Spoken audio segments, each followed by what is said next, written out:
Yo, what's good? You know what it is? It's your man Valentine, aka Valentine. It's another episode of RS Radio. Happy New Year, new things.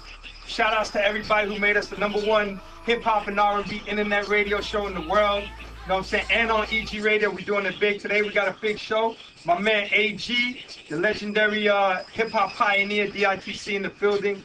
Dave the Av Records, my man DJ J Ronan was good. Yo, what up? You already know, man. BK all day. What up? We about to get it in. This for all the blog sites. Shout outs to everybody. We're going in. RS Radio.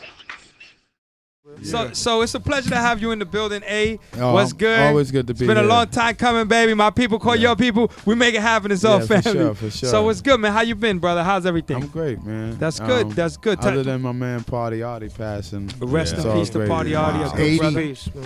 Yeah, you already know. P80 was a talented brother right there. Super talented brother, incredible battle rapper too, man. The first time I actually seen him was on a Smack DVD, getting there at Murder Mook and giving him the business. He been putting out records, family. I know, but that was a. I think he actually makes better songs than he battles. I agree. Okay. Hold on, AG. Did I get the first intro of him when you did the Dirty version? Was that when he first started really getting into it? He's been around a long time. He's been on a Goodfellas album since 90. All right. You know, I did hear the AG. I mean, Neighborhood Sickness was the first joint we did together, and then we got a joint called Got the Flavors, which featured Method Man. So he been doing this thing for a long time. You know what I'm saying? I actually saw. Me now. Yeah, I actually saw 88 a video of 88 hip hop. Yeah, that's going back 10 years. Before that. Right there, that was going back 10 years. That's got to be one of the first internet it hip was hop the shows. first. Right? It was the He had records with Big L. Shout out to Mecca. Camilo came out of there. Was A lot of people first Big came L out of record? there. Really? Yes, he was on the first. He was Big on L's the album Posse cut with Jay and Kim and all that, right?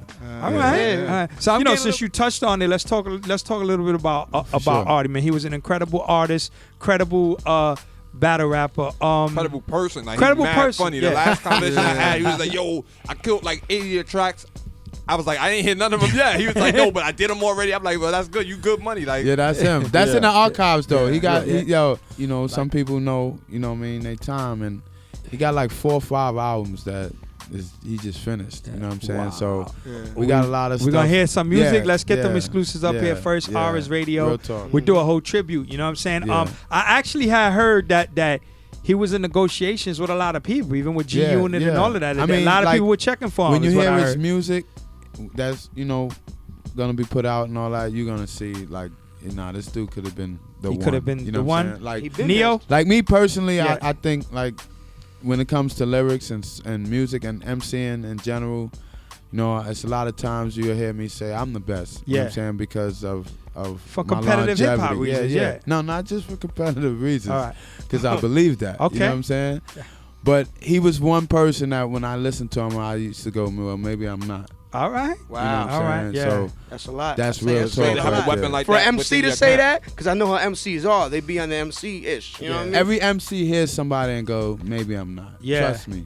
All right. Man, your whole crew is nasty. Yeah, for sure. You know what I mean? But Party was special beyond even his music talent, because he had a gift of making the average person, whether I wrote this on a blog, like I had to express my feelings of him passing away and put it on paper, because he had a special thing about him where he made people feel, whoever it was, it could be a bum in the street.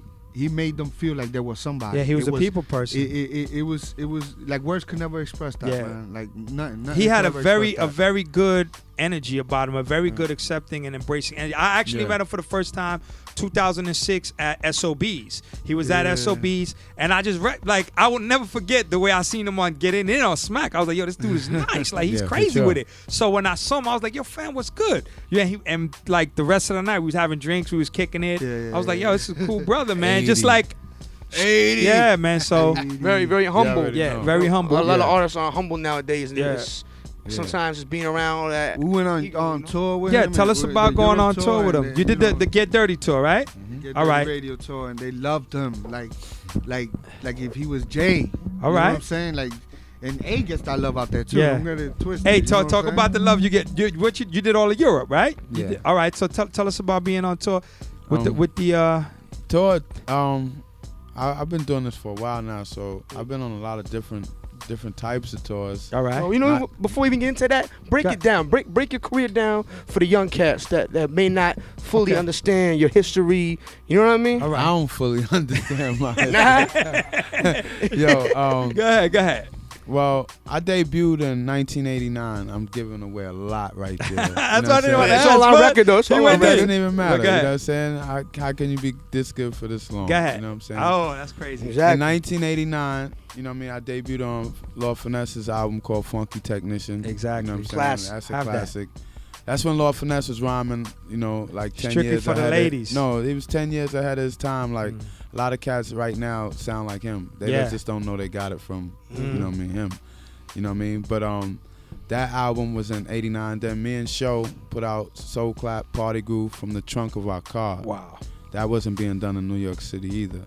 And everybody digging in the crates is Show, AG, Lord Finesse, Diamond D, Big L, Fat Joe, OC, and Buck Wild. You know what I'm saying?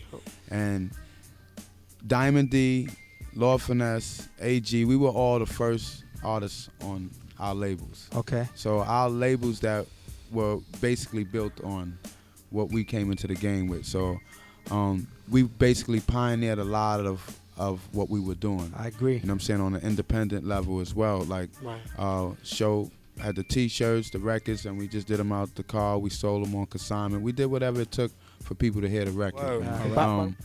But after that, we signed with Payday Polygram Records, and that was like 92. We put our album out called Runaway Slave.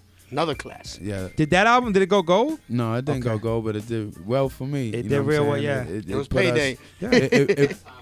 Yeah.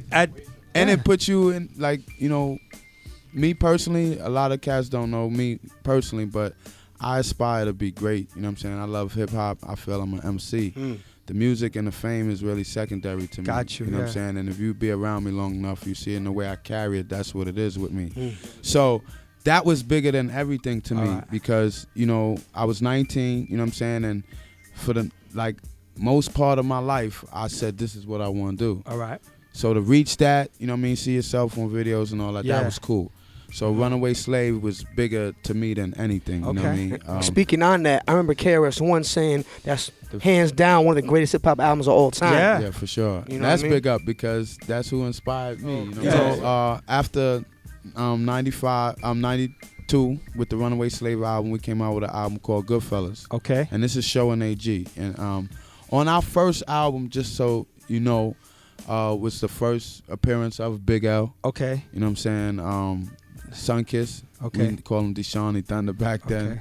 You know what I'm saying? A lot of cats' first voice was heard on that album. You know what I'm saying? A lot of legendary. A lot of people that you know came up through, came through there. So then we came out with a Full Scale Okay. in 98. We wasn't really getting too much support from our labels or whatever because that's the type of artists we are. You know what I mean? We rebel. So in 98, we put that out on our own while we were still signed to a label. Okay. So we took the chance they could sue us or whatever. What label were you signed to at the time? Same label, Okay. Payday Polygram. But big ups to them because they believed before anybody else That's right. did. You know what I'm saying? So that's cool. But in 98, we got like Independent Album of the Year. You know what I'm saying? And we basically bootlegged our own record. You know what I mean? So that was dope. And then we came out with the Digging in the Crates album, which was on Tommy Boy around Another 2000. Yeah. And then I came out with my first solo album called A Dirty Version in like 2001. And then I came out with Get Dirty Radio 2006. That's with Look Records. Yeah. Basically, I came out on the West Coast with that. You know what I'm saying? That was basically where we were based at. You know what I'm saying? So right now it's about, you know, like I said, My Time to Shine 2009. All right, so let's talk about the project that you got released in the DVD. Yeah, Is Walk With Me is it called? What's it called? It's called Follow Me Now. Follow Me Now. Yeah. Okay, so let's talk. Who's directing it first? Let's start with that. My man Jed and Jedi Rosenberg and my man Ethan. I know Jed. All right. That's my man. So, but it's I'll just talk about it's just some, you know, video footage of, you know, like a lot of dudes right now aren't too familiar with where we came from and you know what the road has been. So that's just clarifying that up, letting people know what we do. Got some videos on there, but there's a CD that also comes with it. So when you finish watching it, you're not left going, all right, so what is this dude doing now? Yeah. You know what I mean? So the CD is really gonna take off from where the video ends.